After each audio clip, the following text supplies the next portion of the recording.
St Mary's Catholic School in Cairns, in the far north of Queensland, is one of the high schools trialling the Futures syllabus. I personally became involved in Futures mainly due to an interest in teaching Year 11 and 12 students, but also because I think the notion of assessment, which is group work based, also the critical and creative thinking basis to it, and then the concept of Futures itself. I think today many students don't think to themselves, I can do anything. And I want students to think, yes, I as an individual can do something and I can make a difference. In Year 11, we start out with a course called the Futures Field. Now, that involves the students investigating local issues primarily, but using the concepts and the terms and the strategies and the skills of Futures. So if I'm talking, for instance, about alternatives and choices with students, so that they can see there are more choices available that therefore give us a variety of futures, from there I do say perhaps a futures wheel. Now we want to start today with looking at sustainability, and as you know, population measures and population increase particularly, along with the consumption of natural resources are two of the major issues which create problems for a sustainable lifestyle for the world.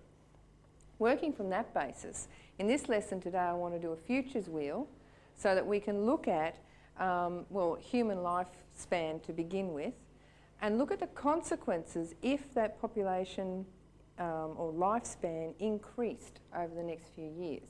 So we'll start with the futures wheel. Can you open your books up and we'll go to put a heading up of futures wheel, and in the middle of the page can you please put the circle with this in it.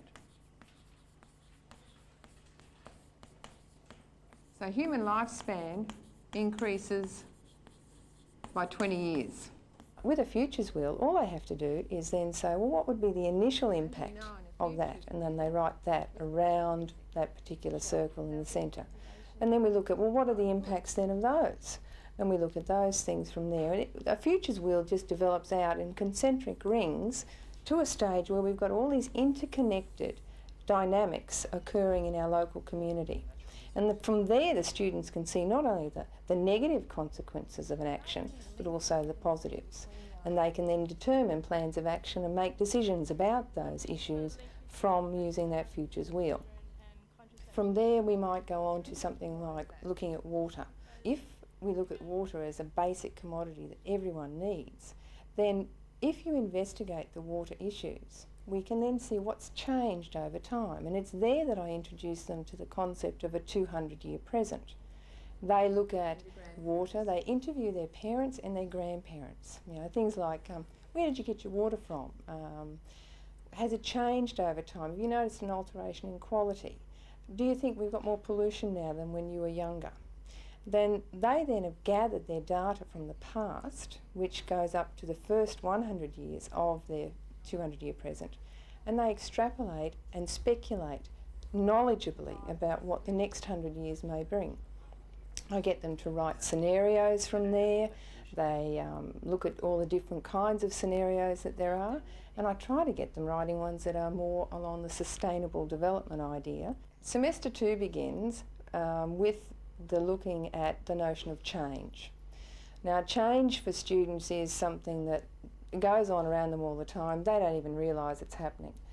Or if they do realise it, it's only if it impacts upon them personally. We look then at social innovation and personal empowerment, what's happening in our local community again, but we also move on to looking at national, even global issues. What we find happens there is students are starting to think about what possibly might happen in the future, and then from there they put together, like, they can brainstorm, they come up with ideas about possible futures that we may have. They then look at, well, from that, what's the probable future? The thing that's most likely to occur. And finally we finish off with saying, well, what would we prefer? What's our preferred future? And the students from there can see the difference between all the different possibilities, then what's most probable, that if we take the current climate, and then what they prefer. And well, if we prefer that and it's different from the probable, what are we going to do about it? So we're trying to develop them all the time so that they can see, oh, there are so many things we can do.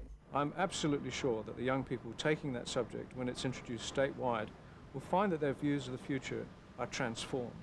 They'll be able to look ahead with much more understanding, much more confidence, much more insight than without it. But that said, future studies isn't really just a subject. It is really rather an emphasis that should permeate the curriculum and permeate all subjects.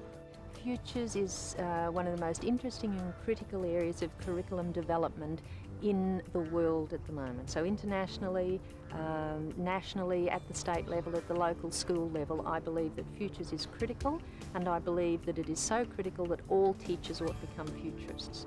And I believe that if all teachers became futurists, they would naturally infuse the futures perspectives through the curriculum. They would be able to make the choices to what is the appropriate curricula for young people of today looking toward a future that we can imagine. That in fact it would become an embodied perspective in all curricula, and I believe it is so important it ought.